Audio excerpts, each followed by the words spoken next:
Hello everyone, welcome to the academy. My name is Ritul and today this will be the introductory video of IELTS. So basically हम इस video में आपको बताएंगे कि IELTS होती क्या है, किन किन को IELTS करनी चाहिए, कितने मॉड्यूल्स होते हैं इनके और इसके बेनिफिट्स क्या हैं.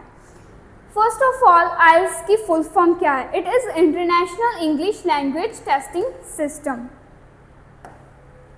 ये IELTS कौन कर सकता है और IELTS किन के लिए होती है? IELTS एक ऐसा इंग्लिश प्रोफिशिएंसी लैंग्वेज टेस्ट है जो आपकी हेल्प करता है वर्क के लिए, स्टडी के लिए और माइग्रेशन के लिए from one country to another country. ये डिज़ाइन किया है आपकी कम्युनिकेशन को चेक करने के लिए और ये IELTS का एग्ज़ाम जो है वो 11,000 plus organisations across the globe accepted है in top universities, colleges and work purposes and migration authorities. अभी मैं बात करूँ कि IELTS क्यों करनी चाहिए. अगर तो आप विलिंग हो कि हाँ हमने बाहर जाके स्टडी करनी है, हमने बाहर जाके वर्क करना है, या फिर आप परमानेंट रेजिडेंसी लेना चाहते हो किसी और कंट्री की, तो इसलिए ये आपके लिए हेल्पफुल रहेगा. और जो इसमें बैंड स्कोर्स होते हैं उनको हम बैंड स्कोर बोलते हैं. ये हमारी जो IELTS का टेस्ट है ये हमारी एबिलिटी को प्रूव करता है. लाइक हम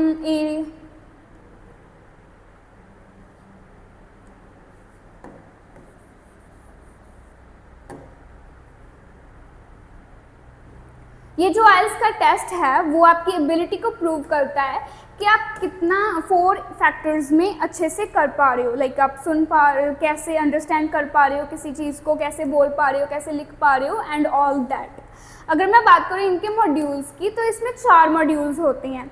फर्स्ट इज़ लिसनिंग, कि आप कितने अच्छे से समझ पा रहे हो वो इंग्लिश की कम्युनिकेशन को.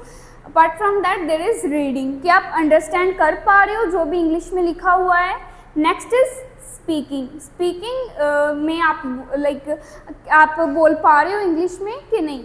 Next is writing, writing is the ability to express your thoughts in a written form. Okay, next we will talk about the types of IELTS. कितने टाइप की IELTS होती है? एक होती है एकेडमिक, एक होती है general. Academic for students and general is for work and migration purposes. Okay, what is the test format of IELTS module? So first of all there will be listening, that will be of 30 minutes. There will be 4 sessions and there will be 40 questions in total, and you will be given 10 minutes extra in exam to transfer your answers to answer sheet. Our next module is reading. The time of the reading will be 60 minutes and the passages will be 3 in total and there will be 40 questions. और academic and general reading में थोड़ा difference होता है, वो हम आगे वाली videos में करेंगे. Okay, next is writing. Writing में भी आपको 60 मिनट्स मिलते हैं. इसमें 2 टास्क होते हैं, टास्क 1 और टास्क 2, जो कि एकेडमिक के अलग होते हैं, जनरल के अलग होते हैं. इसमें टास्क 1 रिपोर्ट और ग्राफ में दिखेगा आपको, and task 2 will be any essay on any random topic. And if we talk about general training, in task 1 there will be letter. Letter will be of 3 types: semi-formal, formal and informal. And task 2 will be essay. Next, our next module is speaking. Speaking में आपकी क्या होता है, just जो timing इसकी होती है 12 to 15 minutes होती है, जिसमें आप इंटरेक्ट करते हो इंटरव्यूअर के साथ फेस टू फेस. एंड इसमें 3 पार्ट्स होते हैं. लाइक फर्स्ट पार्ट आपका होता है जनरल क्वेश्चंस का, and second part is Q card, and the last part is follow ups which will be asked from the Q card. Okay, scoring system इसका क्या होता है? लाइक लिसनिंग जो भी आपके 4 मॉड्यूल्स हैं वो 0 to 9 के स्केल में आपकी बैंड स्कोर होता है. जितने अच्छे से आप परफॉर्म करते हो वैसे वैसे आपको बैंड्स मिलते हैं. नाउ बैंड रिक्वायरमेंट क्या है? लाइक कनाडा की आपको सबको पता ही है, लाइक 6 और 6.5, और अगर आप उससे भी अच्छी यूनिवर्सिटीज़ में जाना चाहते हो तो दैट विल बी 7 और अबव.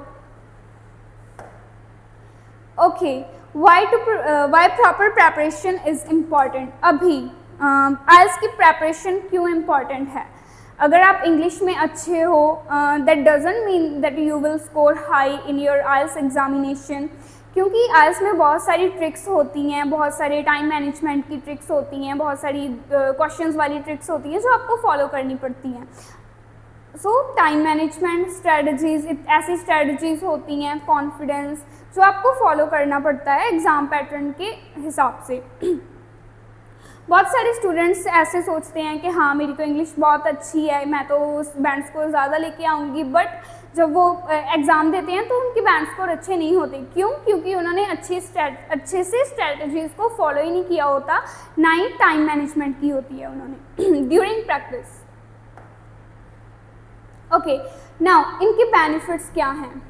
अगर तो आपने आइल्स कर रखी हुई है, ठीक है, अगर आप आइल्स करना चाहते हो तो आपको डोर्स ओपन हो जाएंगे। You will get the opportunity to study in top universities world wide. आप वर्क के लिए एलिजिबल हो जाओगे। You will be able to get admission in top universities, colleges. Apart from that, confidence in communication, you will have the confidence to speak in other language confidently. Apart from that, it is globally recognized and trusted. So students, this was all about the IELTS. अगर आपको कोई भी doubts है तो आप next sessions हमारे देख के वो डाउट्स क्लियर कर सकते हो। And so that's all about today's video. I will meet you in next videos. I'll meet you and see you in the next videos.